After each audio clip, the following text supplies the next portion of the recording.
Minnesota's Somali community not only has a problem with committing massive fraud, they also have proclivities towards terrorism, and their representative, Ilhan Omar, actually allegedly married her own brother to try to gain him citizenship. Well, Donald Trump has now ordered their deportation protections to be stripped. Watch my video all about it. Then Donald Trump says he is taking action to end legal immigration status for some Somalis in Minnesota. In a social media post tonight, the president says he is ending temporary protected status effective immediately. The post on Truth Social says Minnesota, under Governor Walz, is a hub of fraudulent money laundering activity, and billions of dollars are missing. Where is some of this billions of stolen American tax dollars going to? Is the biggest funder of Al-Shabaab, the Al-Qaeda-linked terror group in Somalia, actually the Minnesota taxpayer? A federal investigator says yes. An alarming claim first reported by City Journal, which spoke with multiple former federal agents. The U.S. Attorney's Office has charged dozens of defendants across multiple schemes, including housing aid fraud, pandemic child nutrition fraud, and false billing for autism therapy. In total, prosecutors say these schemes have cost Minnesota taxpayers billions of dollars. And according to City Journal, some of the stolen money was sent overseas through informal cash transfer networks. Investigators say once that cash arrived in Somalia, Al-Shabaab took a cut. And how are they stealing this money?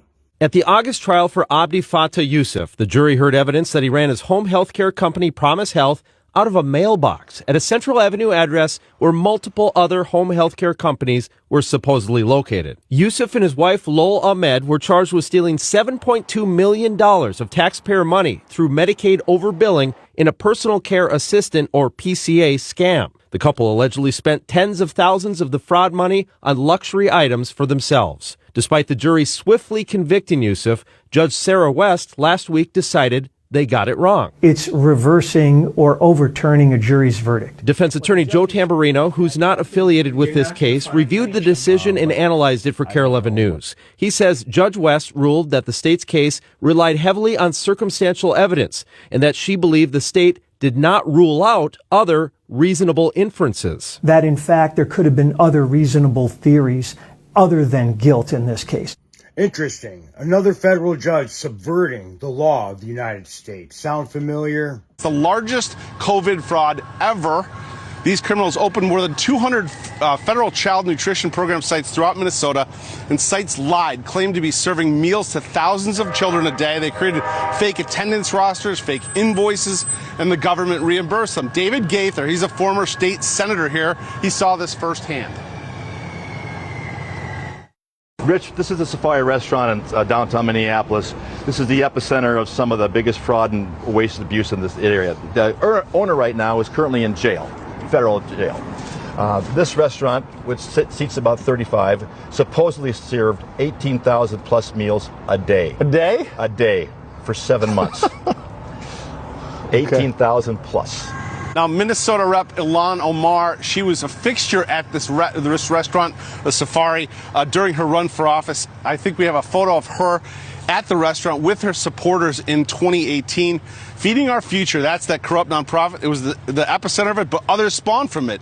There were home relocation services, child autism. They were bilking $399 million in services fraud in 2023 alone. To date, 86 people have been indicted and counting.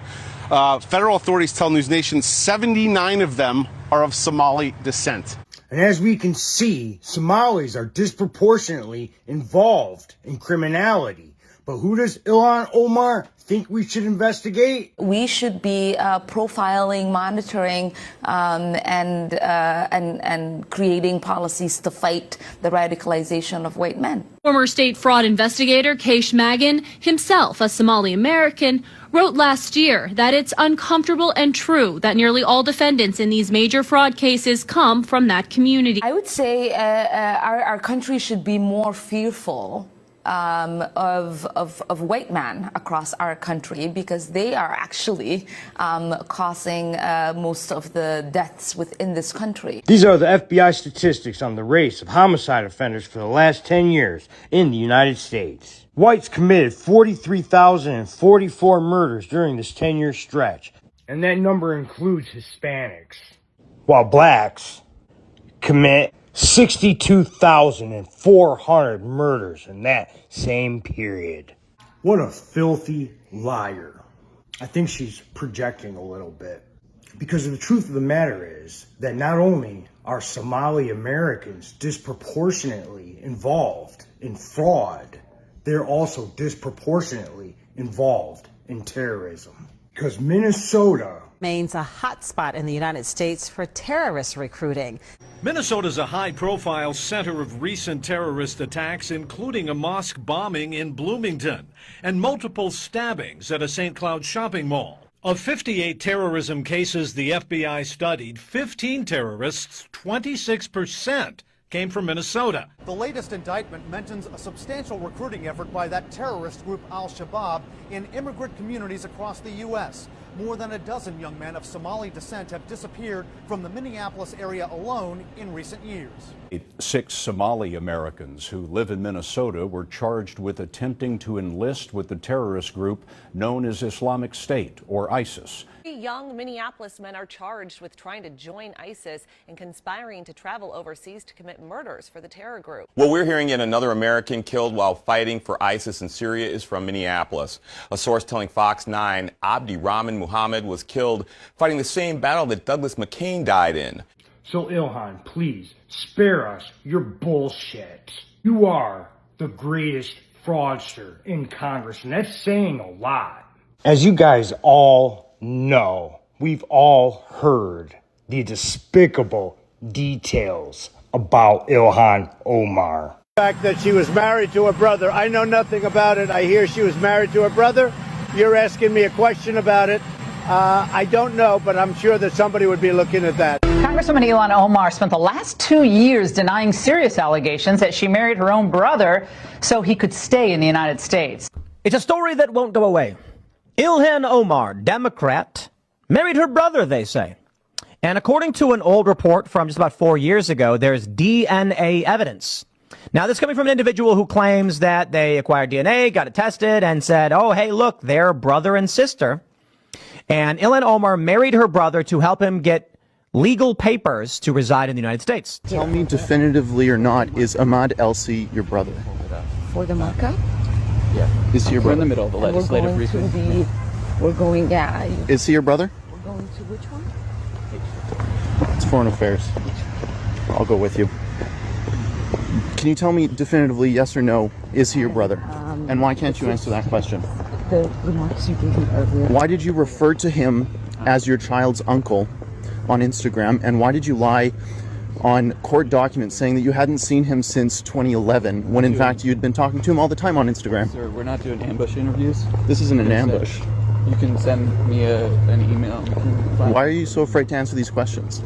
That is truly the walk of shame. Did Ilhan Omar marry her brother? It appears very likely that yes, she did. There are a number of factors that show this. For one, try to find a picture of Omar's brother anywhere on the internet. Try to find any mention, any legal document, anything to do with Ilhan Omar's brother on the internet. You won't be able to. The internet is 100% scrubbed.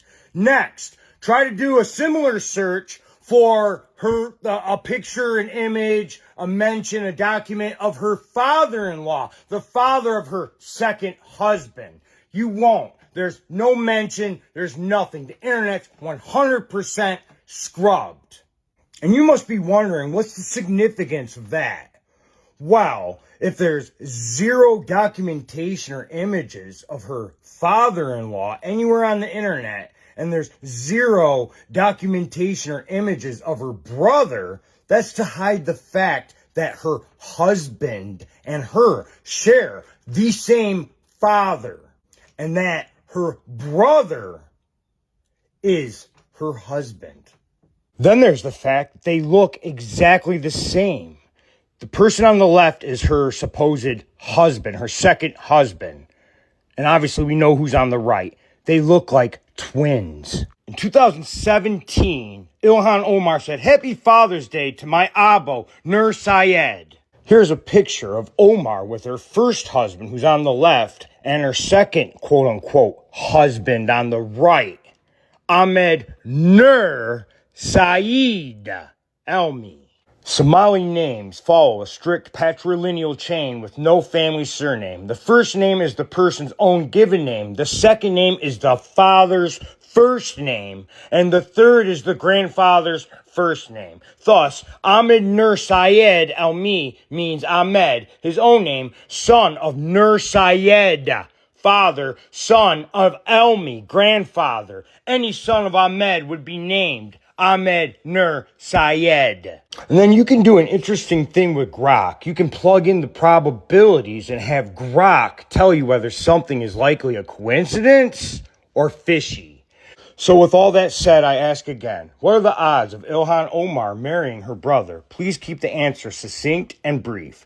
Based on the data discussed, the odds of Ilhan Omar marrying her brother, Ahmed Nur Sayed Elmi, are estimated at 2,400 to 1 in favor, reflecting a 99.96 probability of the circumstances, no documentation, similar fathers' names, refusal to name siblings, and perceived resemblance, indicating a non-coincidental relationship.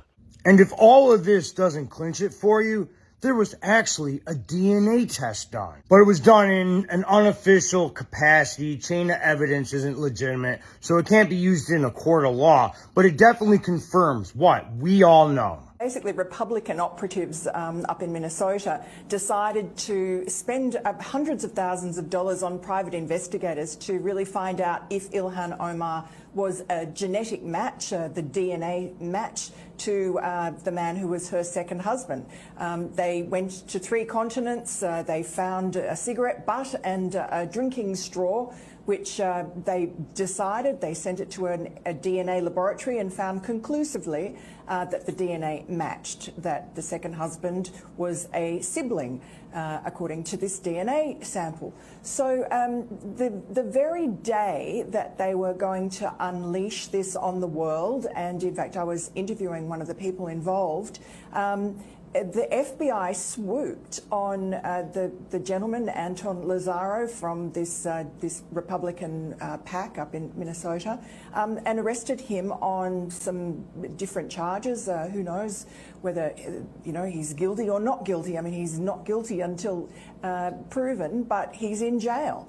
And so his story never got to see the light of day. I mean, luckily he'd told the FBI they were not interested. They told him the statute of limitations had run out. We managed to see the website before he took it down, before he was arrested, and managed to report the story such as it was. And you're telling me the FBI under the Biden administration would try to pull some sneaky stuff like that? No way. And just to tie this all together, Ilhan Omar's father was not just any refugee. He was a key figure, a colonel in the brutal genocidal army of Somalian dictator Siad Barre.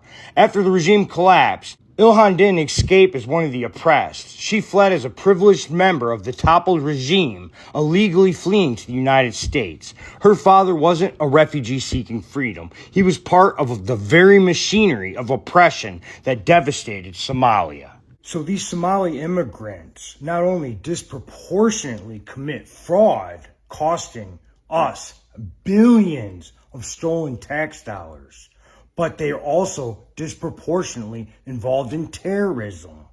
Then we have the fact that their principal defender, their greatest advocate here in the United States, their representative, married her fucking brother to try to gain him citizenship.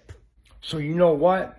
You know what I'm going to say, and it's not going to be politically correct. But then again, when am I ever politically correct? I'm going to say goodbye. Don't let the door hit you on your ass on the way out.